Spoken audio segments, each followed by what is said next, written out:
All right, listen. Let's move ahead. Let's get into the predictor. And I'm just going to start by Professor. If Chase Elliott isn't at the top of your predictor, then I don't know what damn numbers you used, because everything in the NASCAR world, both statistically and fan base-wise, this is like a lunar eclipse, a solar eclipse, Halley's Comet, all coming together at once. He's so high in the predictor that he is the only one in Tier 1 this week. Wow. That's never happened, probably. Nope, this is a first. The numbers are just out of control with him. So he's won the pole for the last 2 races there. He's won 2 of the last 4 races there. His worst finish there is 4th. He's got the best average finish of all drivers on road courses, best average finish at Watkins Glen. What else he won? And you know what McDowell said? The guy who just won, he said Chase Elliott's the best road course racer in the field. Yep. Not my words. Those are McDowell's. I'm like, well, since he just whipped everybody's butt, I'm going to listen to him. Yeah, I think we can wrap the pod. So, look, I do want to have this conversation. Chase Elliott has yet to win in the next-gen car. This will be his 10th start, but now he has 6 top 5s. I mean, so I know he hasn't won, but, man, he is – and I think I was a little guilty of this. We talked about this last week. I'm like, Chase isn't what it was. He is definitely short on wins, but he runs dang good in this car. But his speed's a lot better. That's the other thing. The first part when he came back, he didn't have the speed to get there. Mm-hmm. Now the last few races, he's had the speed. Things are aligning, right? I mean, he's just faster than he was. All right, so Chase Elliott is the absolute favorite. Yes, but if we're only going to talk about one guy, then we might as well not have a pod. We could have put that on a tweet. So let's go ahead and talk about let's talk about Tier 2. Who do we got? Let me have some. Reddick, Larson, Buscher. You disagree with any of those? Reddick was good in Indy. Yep. Larson, he wasn't bad. He drove up inside the top 10. Well, he won the last 2 races at Watkins Glen. I'm just thinking back a week. I'm trying to decide, okay. I was waiting for him. That was my big pick last week, and I was waiting for him to So here's the struggle with the race that we had. You just don't know. Yeah.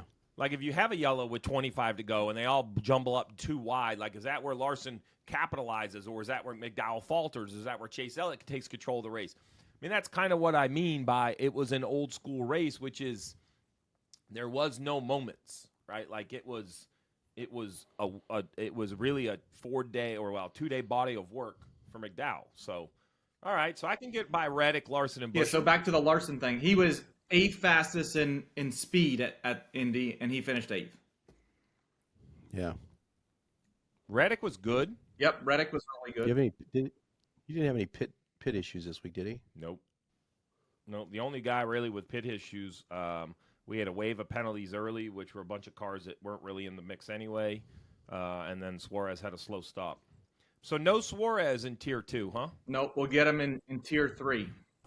How close were you to putting Reddick in his own tier? Because he seems like there's a gap between him and Larson and Buscher, though. Well, so he's pretty inconsistent when it comes, like, his He's the Coda Magic Machine. Yeah, so like at Sonoma in Chicago, he finished 28th and 33rd. But I'm good with that because neither of those are the Glen. So if I had to focus a little bit more in NASCAR, we've always looked at road courses as one bucket because we've only had a couple or 3 or 4. Now we have so many, I really think you can start chopping them up. And I would put Indy, Coda, the Glen. The Roval's kind of a mix. I'd put Sonoma with the street course.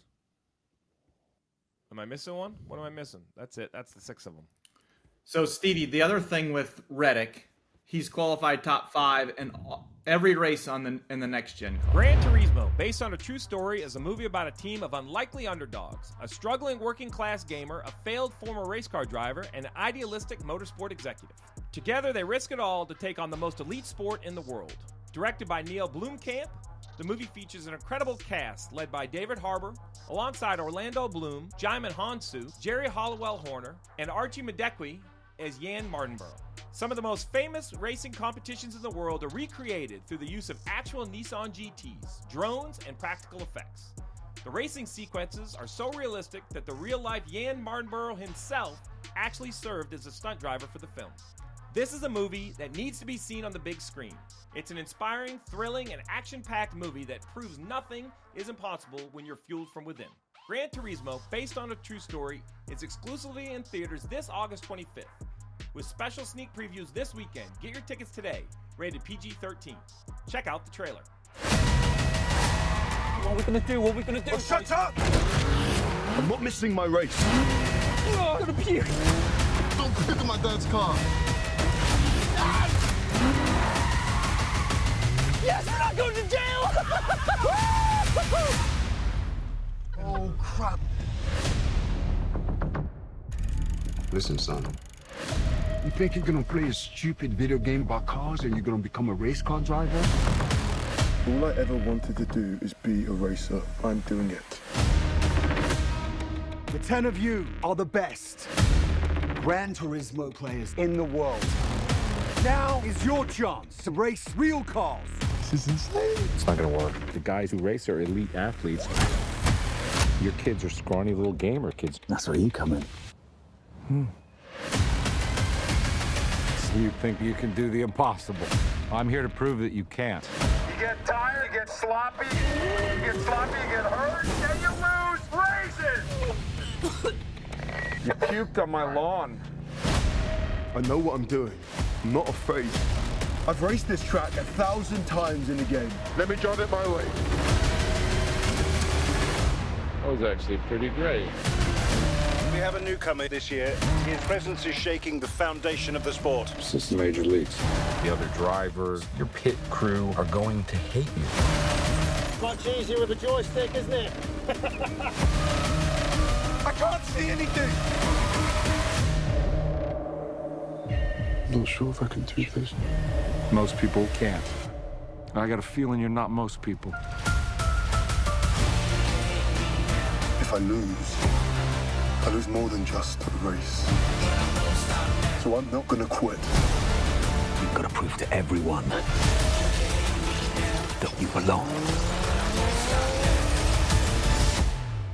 You've raced it, what, like 1,000 times? Now you just gotta do it in real life. Gran Turismo, based on a true story. But I won't stop now.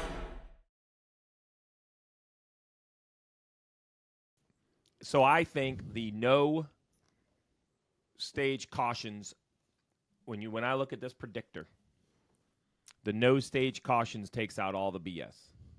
Right, man, you're gonna have to be fast. You're not gonna just fudge your way up there. Mm-hmm. Now we can still get an oddly timed yellow that can put some strategy into it, but you're gonna just have to be fast. So the guys that qualify well should be near the top of the predictor. All right, Reddick, Larson, Buscher, give me tier 3. This one surprised me a little bit. It's a big tier. And there's some names in here I thought would be higher. Allmendinger, McDowell, Bell, Byron, Truex, Kyle Busch, and Suarez.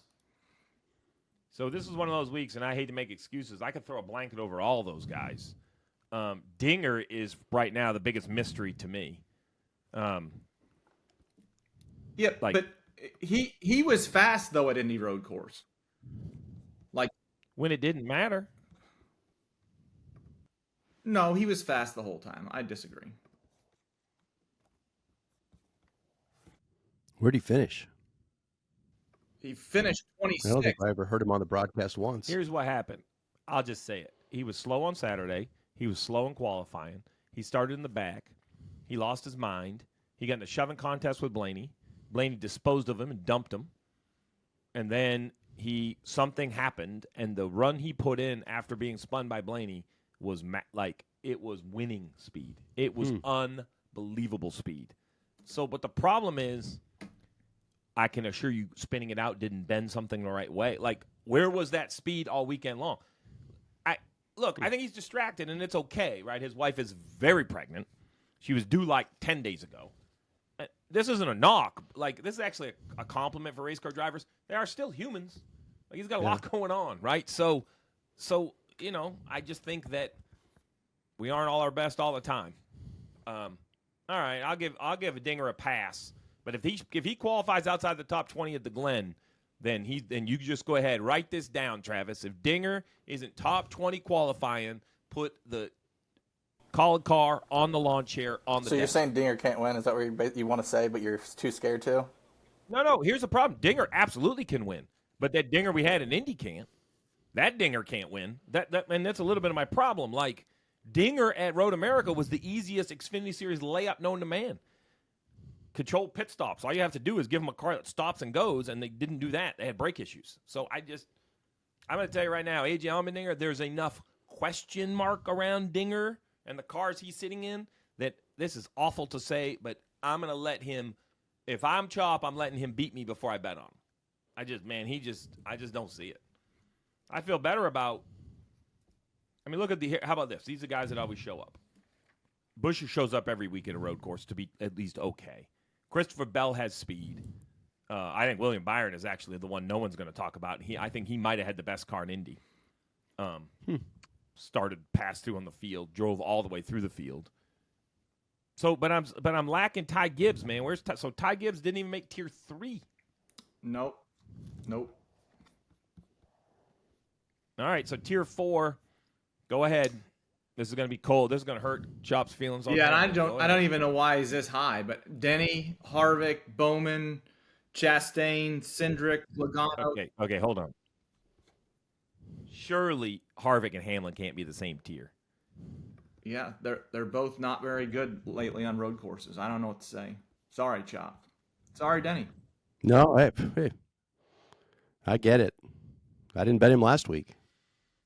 That says a lot. There you go. When Hamlin doesn't show up on the card, it says a lot about where. I took one long shot that Suarez would have a problem. I had him plus 200. For plus 200 on a long shot. But so let's talk about that one. So you had Hamlin over Suarez, but you were purely looking at the juice. Like you expected Suarez to run better. Absolutely, yeah. I think that's fine. Like Hamlin doesn't have a top 10 in this car on a road course. His average finish is 20th in this car on a road course. Our man almost fell out of his chair. Go ahead, say it again. What Didn't was he the win a first pole? stat? Back-to-back polls, actually. Yeah.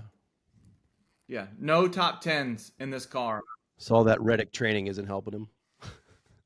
that tutoring he's getting. It didn't help here. We could keep going, but do we need to? Blaney, Keselowski, Briscoe. Man, Briscoe was good last week. You got him 21st. Yeah, well, but he hasn't been good. That's his first good.